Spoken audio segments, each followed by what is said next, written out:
बेशक वशवा बदला जरूर लेगा, नाम रुतबा सल्तनत यहाँ तक इज्जत तक नहीं बख्शेगा, जान तक नहीं छोड़ेगा, लेकिन विश्वास के साथ कहता हूँ मैं, वो शत्रु है मेरा, इन आंखों ने देखा है, बेटी उनकी हो या अपनी, वो औरत जान को देने की तरह पूछता है, उसकी परवरिश माजिजा होगी। शत्रूलाही विश्वास वाटावा असं चारित्र्य राजाचं, त्याचे वारसदार आम्ही, आमच्या नजरेत तेच प्रखरता, तेच सामर्थ्य, तीच पवित्रता असली पाहिजे। आमच्या पोरांनी आईबापाची कदर केलीच पाहिजे, आमच्या पोरांनी व्यसनं नाहीच केले पाहिजे, म्हणून परमार्थ पाहिजे। आई मग असं नका विचार करू मला का भेटत नाहीये, का बाकीच्यांचंच का चांगलं होतंय, माझं का नाहीये? अरे तुझा विश्वास नाहीये जगाच्या मालकावर, तू वेद चुकीचा धरलायस। इन्स्टंट काहीच मिळत नसतं हो, हे कलियुग असं झालंय, देवाला मानणारा मूर्ख आहे, न मानणारा शहाणा आहे। साडी घालून संस्कृती जपणारी अनएज्युकेटेड आहे, कपड्यांचा आकार छोटा करणारी वेल एज्युकेटेड आहे। शहरातून आलेली अर्धनग्न असलेली पोरगी आम्हाला हाय क्लास वाटते, पण आमचीच माय जी अखंडितपणे साडी नेसून आम्हाला संस्काराचा ठेवा ठेवते, ती बाई आम्हाला लोअर क्लास वाटते।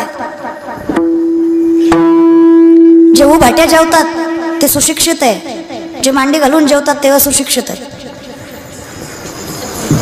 हा चप्पल घालून स्वयंपाक करणारे बायकांचं पण अवघड झालंय, काय कुठल्याही डॉक्टरचं कारण सांगू नका ग माय, देवघरात आणि स्वयंपाकघरात चप्पल नसली पाहिजे, अन्न येते आणि तेवढ्याच पद्धतीनं पचवलं गेलं पाहिजे। अरे म्हणून तर जुन्या बायका पहिला चुलीला घास दिल्याशिवाय पुढे स्वयंपाकही बनवत नव्हत्या, कारण त्यांना माहित होतं अग्नी पचन क्रिया करते, पहिला घास दिला का तर मी केलेलं पचावं। जुन्या बायका 12 दिवस तरी लेकराचं तोंड जगाला दाखवत नव्हत्या जन्मलेल्या। आता लेकरू जन्मलं की 3ऱ्या सेकंदाला फेसबुकला पोस्ट असते, baby is come, okay like subscribe and share. अगं थांब ना थोडं, अगं तुझं स्वागत बघू आम्ही, पण थोडं थांबशील की नाही? 12 दिवस तरी थांब, होऊ दे बारस। आम्ही दिवसांची काही, हे बघा सोशल मीडिया बिनधास्त वापरा, आम्ही वापरतो तुम्ही, हे बघा, पण आपले धर्म, आपली संस्कृती, आपलं ज्ञान, आपली परंपरा दाखवा ना, वारी दाखवा ना, कीर्तन दाखवा, भजन दाखवा, तुमची प्रगती। मरू द्या, जगाला काय जळायचं जळू द्या, कारण हे कलियुग असं आहे, इथं काही गोष्टी दाखवल्याशिवाय पण पर्याय नाही, कारण इथं महाराज फॉर्च्युनर मध्ये आला तर हुशार आहे, चलत आला तर मूर्ख आहे। फॉर्च्युनर वाल्याला हरिपाठ का पाठ नसणार, पण तिथं गर्दी आहे, चलत दिला ज्ञानेश्वरी का मुखत गत असणार, पण त्याला कोणी खात नाही, कारण त्याचा प्रचार नाही। हे कलियुग आहे बाबा, इथं ज्या साबणाने गोरं होतं ते साबण खपत नाही, पण ज्या साबणाची ऍडव्हर्टाईजला हिरोईन गोरी वापरली त्या साबणाचा खपच खप आहे।